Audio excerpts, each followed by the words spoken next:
महादेव। पलवल की इस पावन धरती पर पूज्यपाद शंकराचार्य जी के पधारने पर उनका अभिनंदन करता हूं, उनके चरणों में नमन करता हूं। मित्रों, मैं इसे हर्ष का विषय कहूं या चिंता का विषय कहूं, यह समझ नहीं आता। जिन शंकराचार्यों को अपने मठों में रह करके अपनी तपस्या करनी चाहिए, अध्ययन करना चाहिए, धर्मशास्त्र करना चाहिए, आज वह शंकराचार्य इस तपती धूप के अंदर, तपती सड़क पर नंगे पांव गौ की रक्षा के लिए, गौ माता को राष्ट्र माता घोषित करने के लिए आज सड़कों पर आना उनको पड़ रहा है। बड़े दुख का विषय है। जो भारतवर्ष कभी विश्व गुरु कहलाता था, सारी दुनिया में हमारा सनातन धर्म का डंका बजता था, सारी दुनिया के अंदर हमारी अर्थव्यवस्था में हमारा 1/3 हिस्सा होता था, सारी दुनिया के लोग हमारी चमक दमक को देख करके उनकी आंखें चुंध जाती थी और सब लोग, सारी दुनिया के लोगों की इच्छा होती थी एक बार भारतवर्ष को जाकर के हम लोग देखें। उसका कारण क्या था कि यहाँ पर हमारी गौ माता का पालन होता था। जो हजारों गौ रखता था उसे नंद कहते थे, और जो लाखों गौओं का पालन करता था वृषभान होते थे। गौ की हत्या की बात तो छोड़ दो, गौ की रक्त की एक बूंद भी धरती पर गिर जाती थी तो कोहराम मच जाता था। लेकिन आज हमारे सूर्य निकलने से पहले, हमारे उठने से पहले कई हजार लाखों गौवंश की हत्या प्रतिदिन हो जाती है।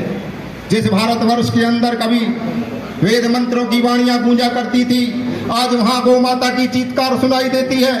जहां गौ माता के दूध की नदियां बहा करती थी, आज गौ माता का रक्त नालियों के अंदर बह रहा है। महाराज जी को मैं बताना चाहता हूं, ये हमारी ब्रज की भूमि है, मेवात भी हमारे ब्रज की भूमि है। हमारे मेवात के अंदर आज सुबह जब हम लोग उठते हैं उससे पहले सैकड़ों गौवंश की हत्या हो जाती है और गौ का मीट बाजारों में बिकने के लिए चला जाता है।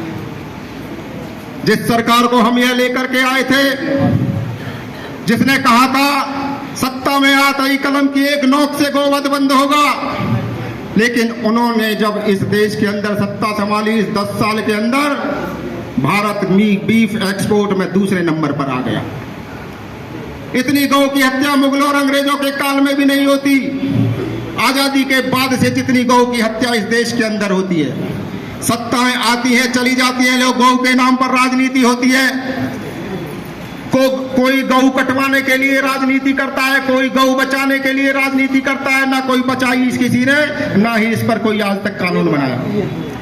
हरियाणा के अंदर गौ के वध के लिए थोड़ा सख्त कानून बनाया, लेकिन मैं इस सरकार से यह पूछना चाहता हूं, केवल कानून बनाने से गौ का वध रुक जाएगा क्या? जब तक सरकारें कानून का पालन नहीं कराएंगी तब तक गौ का वध रुकने वाला नहीं है। और केंद्र की सरकार कहती है कि सारी जो सरकारें हैं वो प्रदेशों में कानून बनाए। मैं पूछना चाहता हूं, ममता बनर्जी क्या गौ की हत्या रोकने के लिए कानून बना सकती है? ऐसे अनेकों लोग हैं जो गौ विरोधी है, क्या वो कानून बना सकते हैं? यदि सरकार केंद्र की जब तक कानून नहीं बनाएगी तब तक इस देश के अंदर सख्त कानून प्रदेशों के अंदर लागू होने वाला नहीं है। मोदी जी कहते हैं देश को हमने तीसरी, चौथी, पांचवी अर्थव्यवस्था बना दिया। जब गौ की हत्या नहीं होती थी तो सारी दुनिया में 1/3 अर्थव्यवस्था भारतवर्ष की होती थी। और मैं मोदी जी एक बात कहना चाहता हूं, आपको अर्थव्यवस्था बनाने के लिए कुछ करने की जरूरत नहीं है। आप सिर्फ एक काम कर दो, गौ वध पर प्रतिबंध लगाकर इस भारतवर्ष को गौ हत्या के पाप से मुक्ति दिला दो, भारत फिर से एक बार विश्व गुरु बन जाएगा।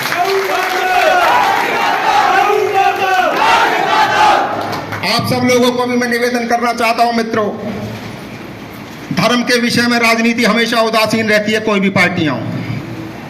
हमें पार्टियों में ना बट करके हमें देश धर्म हर हमारे शंकराचार्यों को साथ लेकर के उनके मार्गदर्शन में काम करें। राजनीति ने कभी इस देश को जोड़ने का काम नहीं किया मित्रों।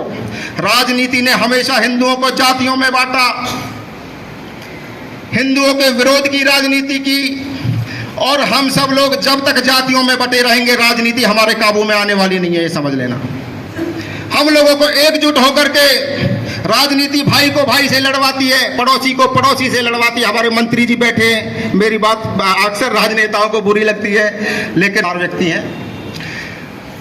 राजनीति के चक्कर में न पड़े, हमेशा धर्म के लिए आगे बढ़े। धर्म के लिए हम आगे बढ़ेंगे तो हमारा देश फिर से विश्व गुरु बनेगा, हमारी गौ माता सुरक्षित रहेगी।